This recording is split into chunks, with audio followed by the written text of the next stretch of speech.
xilli dagaal beeleed sababay khasaare isugu jira dhimasho iyo dhaawac una dhexeeya laba maleeshiya beeleed oo asal-aan ka soo kala jeeda gobolada Hiiraan iyo Galgaduud oo saacadihii ugu dambeeyay ka dhacay deegaano hoosaga degmada Matabaan ee gobolka Hiiraan isla markaana u dhow xuduudka wadaagaan gobolada Hiiraan iyo Galgaduud ayaa wasiirka wasaaradda waxbarashada hidaha iyo tacliinta sare ee dowladda federaalka Soomaaliya iyo xildhibaano ka tirsan labada aqal ee baarlamaanka dowladda federaalka Soomaaliya ee ka soo jeeda gobolka Hiiraan isla markaana maalmihii ugu dambeeyay ku sugnaa magaalada Beledweyne waxa ay ku baaqeen in xabadda iyo dhiigga daadanaya la joojiyo wasiirka iyo xildhibaanada ayaa ka codsaday waxgaradka labada beel ee dagaalamay in xabadda iyo dhiigga daadanaya joojiyaan laguna bedelo wada hadal iyo gogol nabadeed oo lagu dhameynayo wixii sababay colaadaasi xildhibaanada iyo wasiirka ayaa sidoo kale ugaasyada iyo waxgaradka labada gobol ee Hiiraan iyo Galgaduud iyo sidoo kale maamulada Hirshabelle iyo Galmudug ka codsaday inay ku baxaan colaadaasi sidii loo joojin lahaa kadib kulan ay ku yeesheen magaalada Beledweyne waxaana ugu horeyn kulankaasi ka hadlay wasiirka wasaaradda waxbarashada hidaha iyo tacliinta sare ee dowladda Soomaaliya xildhibaan Cabdullaahi Goodax Barre waxaana dhankooda ay ballan qaadeen in intii karaankooda ay ka qayb qaadan doonaan sidii loo soo afjari lahaa colaadda labada beelood ee soo laalaabatay sanadihii ugu dambeysay ka dhacaysay deegaanadaasi ilaahi wa inna ilaahi raajicuun intii dhimatay ilaahay dambigooda ha dhaafo inta dhaawacana ilaahay ha bogsiiyo waxaa aad iyo aad wax looga xumaada ah in dad walaala oo dhinac kasta ka walaala deegaanka walaalka ah dhalashada walaalka ah muxuu ahaa isdhalay inay maantay shaydaan uu ka dhex shaqeeyey oo runtii geeri aan loo baahnayn ay dhacday aad iyo aad annagoo ah xildhibaanadii gobolka Hiiraan in aan aad iyo aad uga xunnahay ayaan jecelnahay inaan adduunyada u sheegno waxaan jecelnahay inaan baaq nabadeed u dirno inta ishaysato adduunyadu waa ka tagtay waqtigii qabiilka la isku dhamayn jiray in la joojiyo colaadda dhinac walbaba la joojiyo odayaasha iyo culummada iyo waxgaradkuna ay bilaabaan dhibki dhacay inay xal u helaan baaqaas ayaan soo jeedinaynaa waxaan codsanaynaa annagoo ah xildhibaanadii gobolka Hiiraan sida ugu dhaqsaha badan in colaadda qof walba u joojiso kadibna caqligu shaqeeyo oo odayaasha dhaqanka iyo culimada diinka labada dhinac ay isku yimaadaan waxaan xal u helaan waxaan kaloo ka codsanaynaa gobolka Hiiraan iyo gobolka Galgaduud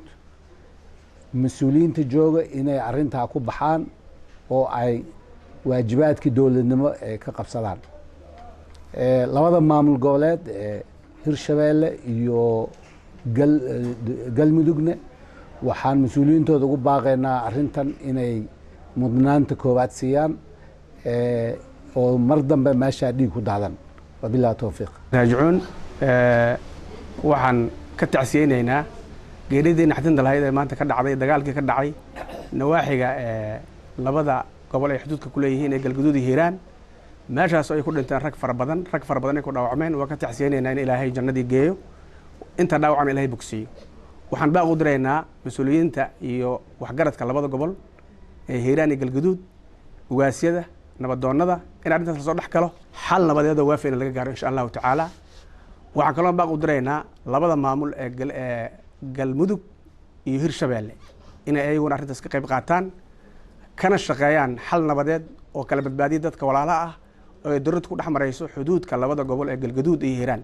dagaalkaasi wuxuu socday muddo 9 bilood ah dhowr gobolooda socotay oo baaqatay diyoona la bixiyay dilkii soo noqday dagaalkiina wuxuu koosgareeyay maanta inuu dagaalkii weynaado oo dad badan ku dhintaan arrintaas waa ka qayb qaadanaynaa waxaan rabnaa gobol nabadeed oo weyn oo labada gobol ka qayb qaataan iyo labada dadiyow iyo labada qabiil inaan dhigno insha Allah tacaala lagu nabado hadii la yiraahdo intii dhimatay ilaahay ha u naxariisto inta dhaawacan ilaahay ha u yasiro runtii waxaan meeshaan aan rabnaa inaan uga dirno runtii baaq nabadeed labada gobolka Hiiraan iyo gobolka Galgaduud inay ka qayb qaataan maamulkooda labada state inay ka qayb qaataan maamulkooda iyo cuqaasha culimada iyo aqoon-yahanada waxaan diraynaa in la dhigo gogol nabadeed oo waafi ah oo buuxdo lana soo jaro maaragtay dagaalkan soo noqnoqonaya markasto dagaalkan waxaa noogaga dhamaaday wiilal dhanna nooguma jirto labada dhinacba dani uguma jirto inuu wiil ka dhinto meeshaas inuu wiil nooga dhinto inay hooyo ku gablanto inay gabar asaay ku qaado inay ilmo ku agoontoomaan qofay dani ugu jirto ma jirto inna lillahi wa inna ilayhi raaji'uun ilaahay waxaan ka baryaynaa inta ku dhimatay inuu ilaahay u naxariisto u dambi dhaafo intii dhaawac ku ahna uu ilaahay caafimaad siiyo runtii waa wax laga xumaado oo qof muslim ah uusan aqbali karin in maalin walbaba dhiig macno la'aan ah oo wax uu macno ku fadhiyo aysan jirin inuu daato waxaan u diraynaa dadka ilaahay cilmiga baray oo culimada ah oo Soomaaliyeed gaar ahaan deegaanadan u dhashay inay ku baxaan arintaas dadka la wacyi geliyo inuusan dhiig macno la'aan inuu ku daato ama qof muslim ah dhiigiisa daato dhinac walbaba inuusan macno ku fadhinin inay wacyi gelin culimada u istaagaan runtii labada deegaan ama meesha hadda dagaalka uu ka socdo ugaasyo qaali ah ay leeyihiin oo dhaqankooda iyo soo jireenkooda iyo Soomaalinimadooda ay runtii iyo barbaleenada mar hadii deegaan la mar walbaba ciladahu way imaanayaan iyo isqabadka laakiin ugaasyo sharaf leh oo ku baxa oo runtii dadkaas mar walbaba dhiigooda badbaadiya ayaan lahayn taariikhda waxaan rajaynaynaa ugaasyada maanta noo joogo oo inay nagu hogaamiyaan nabadaas gogol nabadeedna ay furaan labada dhinacba arrinkaas aan waxgaradkeena siyaasiyiinteena aqoon-yahankeena iyo culimadaba aan ka dhiidhino ma aqbali karno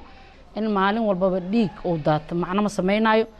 runtii aadaan uga xunnahay mar labaad iyo mar saddexaad waan u fadhinaa waxaana la qaybsan doonaa la wadaagi doonaa dhinaca kale dawladda federaalka xildhibaanadii ku jiray iyo siyaasiyiintii inaan ka wada hadalno insha Allah waana mahadsantihiin warkeena wuxuu ku dhan yahay waa baaq aan u dirayno maamulada gobolka Galmudug iyo maamulka gobolka Hiiraan iyo muxuu ahaa maamul goboleedka Galmudug iyo maamul goboleedka Hirshabeelle inay halkaasi sida ugu dhaqsaha badan ay u joojiyaan dagaalkaas Khalid Maxamed Ismaaciil Kacse telefishinka Somali News Beledweyne